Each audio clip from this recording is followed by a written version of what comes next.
Bonjour, cette vidéo présente une étude prospective du programme économique et environnemental d'Emmanuel Macron à la présidentielle 2017.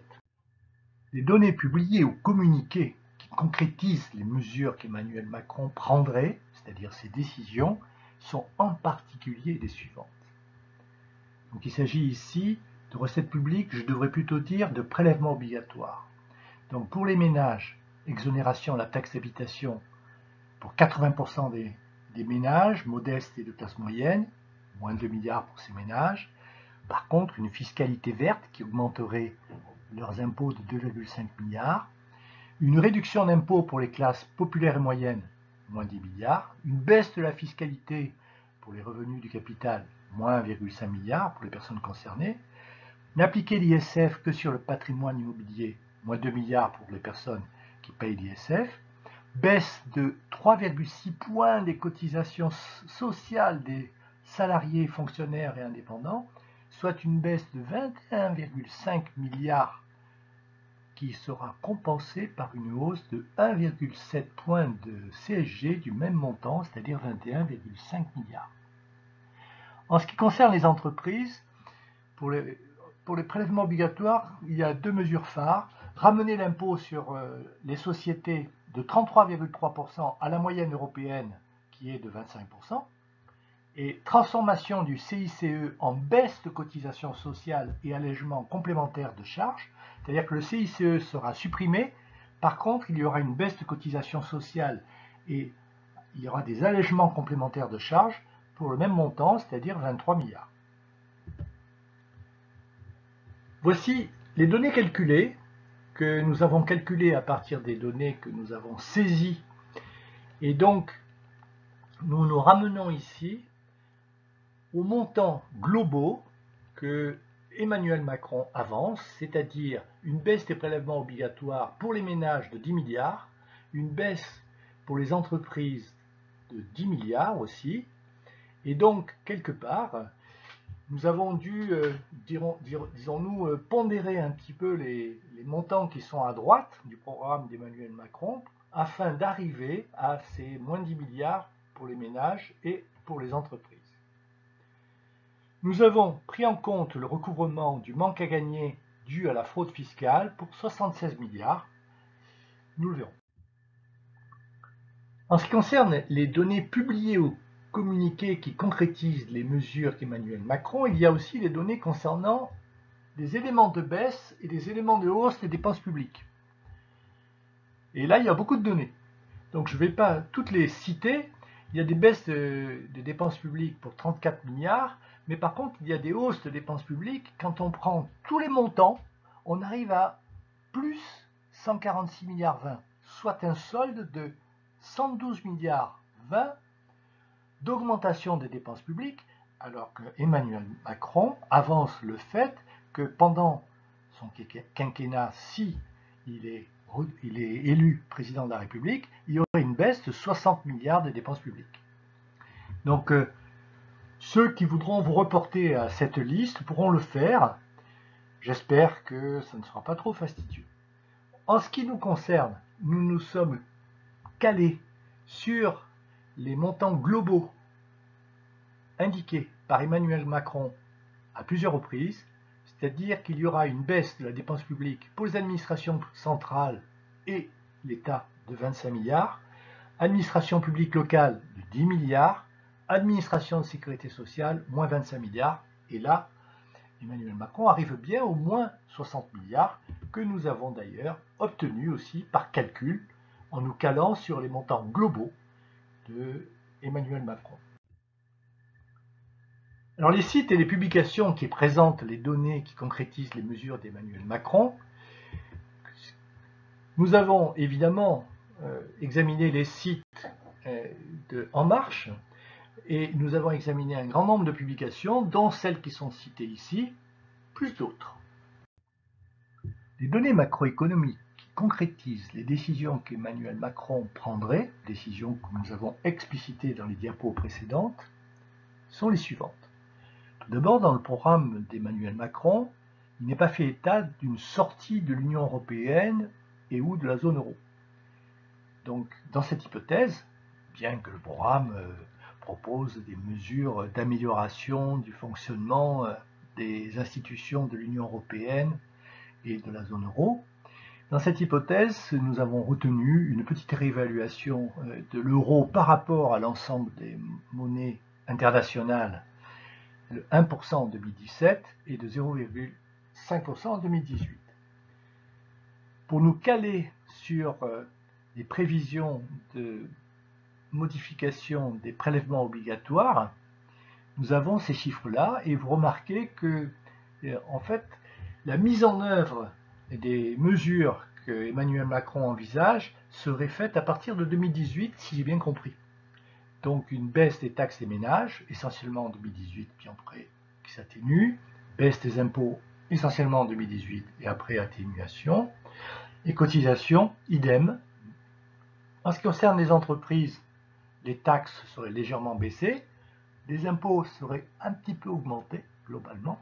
Par contre, les cotisations seraient baissées puisque le CICE, les 23 milliards que nous avons évoqués, serait transformé en baisse de cotisations que nous retrouvons ici. En ce qui concerne la variation des prélèvements obligatoires sur les produits et les services qui préservent l'environnement, nous n'avons pas trouvé dans le programme d'Emmanuel Macron de précision, donc nous nous sommes calés sur la moyenne des variations des prélèvements obligatoires, moyenne, que nous voyons année par année dans le bandeau sur fond vert puis rose, et donc nous avons repris ces pourcentages. En ce qui concerne les dépenses publiques, les 60 milliards de baisse des dépenses publiques répartis sur les administrations publiques centrales, y compris l'État, administration publique locale, administration de sécurité sociale, seraient obtenus en appliquant les pourcentages qui sont ici. Vous savez que Emmanuel Macron envisagerait de baisser le nombre de postes de fonctionnaires de 120 000, à savoir 50 000 pour l'État et 70 000 pour les administrations publiques locales. Cette baisse serait obtenue en considérant un pourcentage de la variation de la dépense publique affectée aux emplois publics et collatéraux, pourcentage calculé à 11,34%. Les taux de recouvrement des manques à gagner, des fraudes fiscales et des fraudes sociales ne sont pas explicités dans le programme d'Emmanuel Macron, du moins je ne les ai pas trouvés. Nous avons appliqué ces taux qui sont globalement ceux appliqués par le programme de François Hollande, ou plutôt le gouvernement de François Hollande. Examinons maintenant le tableau de bord des résultats de la simulation du programme d'Emmanuel Macron pour la période 2017-2021, résultats obtenus en prenant en compte les données macroéconomiques que nous venons d'expliciter. En 2021, la note financière de la France serait A+. Rappelons qu'en 2016, la plupart des agences de notation attribuaient à la France une note de AA, c'est-à-dire qu'en 2021, la France serait dans une situation peu prospère et que sa note dans la fourchette 0,10 serait de 7,29. On assisterait à un déclin significatif et le nombre de contraintes économiques et financières non respectées sur l'ensemble de la période serait de 9 sur un total de 26 ans. La variation du nombre de demandeurs d'emploi de catégorie A en France métropolitaine serait une augmentation du nombre de demandeurs d'emploi de 560 000, c'est-à-dire que le seuil de 4 millions de demandeurs d'emploi de catégorie A serait atteint. Le nombre de postes fonctionnaires créés ou supprimés, donc 120 000 postes seraient supprimés, rappelons, et par voie de conséquence, des postes du privé seraient supprimés, 14 000. La variation des prélèvements obligatoires résultant des décisions d'Emmanuel Macron serait sur l'ensemble de la période et pour les ménages et les entreprises considérés ensemble, moins 0,42%, c'est-à-dire une baisse de 2,12% pour l'ensemble. Même baisse pour les produits et les services qui préservent l'environnement. L'inflation moyenne annuelle serait une légère déflation, moins 0,49. Le taux de croissance moyen serait de 0,93. Le pouvoir d'achat moyen annuel serait une augmentation de 0,49%. La variation des prélèvements obligatoires, d'une part pour les ménages, d'autre part pour les entreprises, souhaitée par Emmanuel Macron, est atteinte moins 10, respectivement. La variation de la dépense publique, la variation décidée par Emmanuel Macron, c'était moins 60 milliards. Et donc en 2021, le ratio dépenses publiques sur PIB serait de 52,08%. Le ratio déficit sur PIB serait de plus 1,25%, c'est-à-dire qu'il serait positif, et le ratio dette sur PIB serait de moins 63%. Rappelons qu'actuellement, il s'agit de moins 100%. Donc, quelle est la situation économique, année par année, que nous aurions si le programme d'Emmanuel Macron était mis en œuvre, c'est-à-dire quel est son business plan.